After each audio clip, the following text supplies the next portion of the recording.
The world is still burning.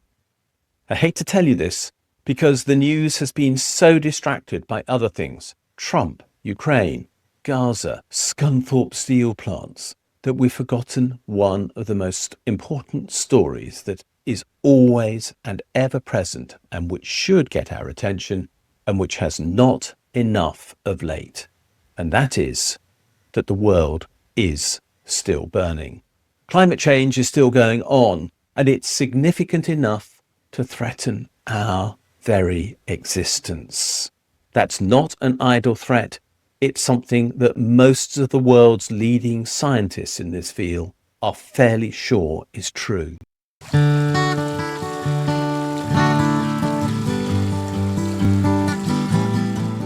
Welcome to Climate Crossroads, San Diego.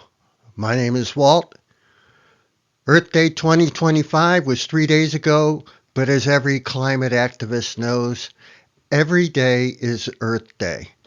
This week, I will continue the discussion concerning how, in San Diego and in California, we are falling behind in the fight against climate change. Frankly, some of California's policies are not effective in this fight. My focus in the second podcast was the economic impact of extreme investor-owned utility electric rates. I explained how California's policy of high utility electric rates is inflationary and undermines the cost of living. The key problem is electricity is a fundamental cost included in every good or service we buy as consumers or are purchased by local businesses. Inflationary policies tend to be difficult to control, and they have unintended consequences. The sky-high IOU electric rates are the result of regulating monopolies, so the consequences show up in unexpected areas. In episode 3's podcast, I explained how those high electric rates also discourage the fight against climate change by reducing a large part of the cost savings available to consumers if they bought an EV. Yet, here we are with investor-owned utilities with extreme electric rates among the highest in the country asking for more. This will not end until the state of California shows it is serious about fighting climate change. Always live. ABC 7 News starts right now. PG&E is increasing their rates specifically to benefit their shareholders. Pure profit. A new push to charge the Bay Area more so PG&E investors make more. The company's latest request already has people pushing back. Good evening. I'm Amma Dates. And I'm Dan Ashley. Thanks for joining us. We have a lot to cover tonight, but we're starting here because this story affects really just about everyone in the Bay Area. Yeah, today PG&E asked state regulators to charge customers more to boost shareholders' profits. It is a process that happens every 3 years. But with power prices rising multiple times in the last year, customers and lawmakers say it's just too much. ABC 7 News reporter Suzanne Fawn breaks down what it could mean for your bill. Even though Pacific Gas and Electric customers pay some of the highest energy bills in the country, even though PG&E has shattered profit records. PG&E recorded record profits for its investors 2 years in a row. PG&E is now asking the California Public Utilities Commission to raise rates so they can increase shareholder profits. PG&E is asking for a 11.3% return for investors, up a percentage point from the current limit. That would increase customer bills by $5.50 per month. First and foremost, PG&E is increasing their rates specifically to benefit their shareholders. Pure profit. This past year alone, they made $2.47 billion in profits, let alone the $86 million that specifically goes to shareholder dividends. The Utility Reform Network, aka TURN, advocates on behalf of ratepayers. It is unbelievable. I am completely floored that PG&E is asking for such a large increase. PG&E says they're asking for the increase because they want to attract and keep investors. The utility says investors in California's energy face a lot of risks, like inflation and disruptions to the supply chain, which can increase prices and interest rates. PG&E noted that climate change has increased the impact of storms and wildfires. PG&E also is facing big pressure to prevent its equipment from sparking devastating fires.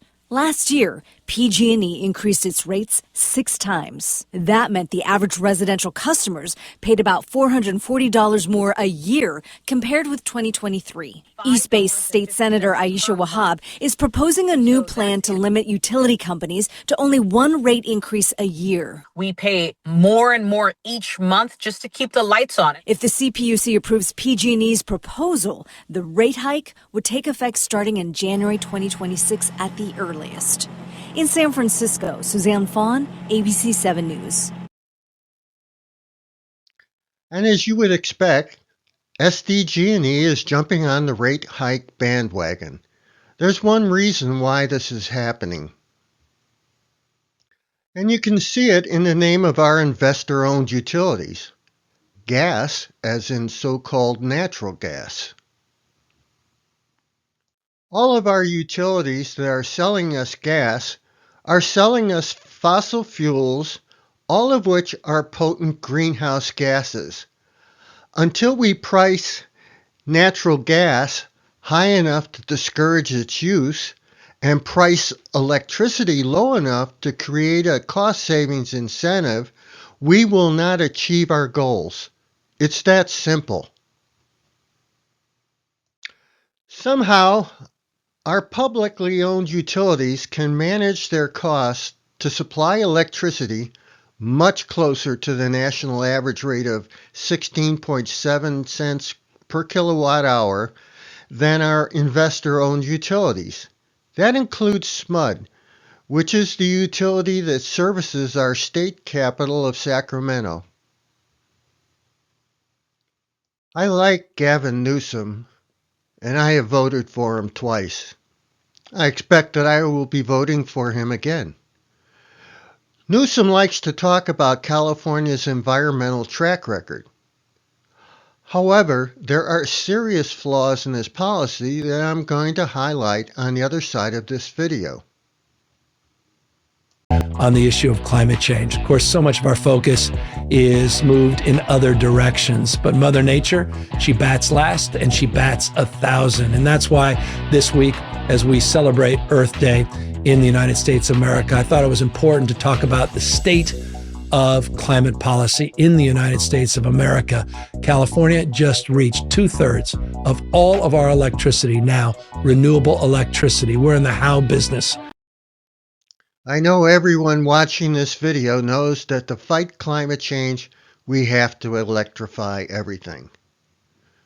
Have you ever thought about what that means?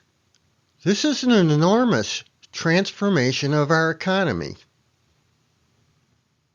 I'm going to focus on Newsom's boast that California gets 2/3 of its electricity from renewables. In our picture of the home needing electrification, Newsom's claim touches just one of the bases that we must touch to successfully fight climate change. We use fossil fuels in stoves, water heaters, furnaces, and our automobiles. Plus, we need to convert our old air conditioners to heat pumps. Even with subsidies, this is a massive investment being asked of homeowners, landlords, and businesses. Essentially, even California is just getting started with fighting climate change. Until we have our energy economy built around the conversion of our energy uses, as well as our energy generation, then we're just getting started. How do we do that? Well, for starters, we declare a climate emergency. The next step would be to add a substantial carbon tax to every sale of fossil fuels. We then use those tax proceeds to build a fund to electrify everything. I can't think of a clearer message to the citizens of California that the fight against climate change is a critical emergency requiring action. That's also a message for the rest of America. It's what FDR would do if he was governor of California. High electrical rates from our investor-owned utilities is not a sustainable solution to climate change, Mr. Newsom. I know some people will ask about how we electrify when our electric grid is already overworked during the summer.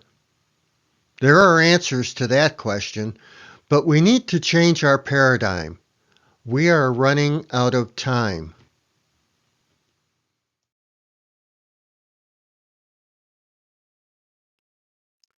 Thanks again for watching, and keep up the good fight.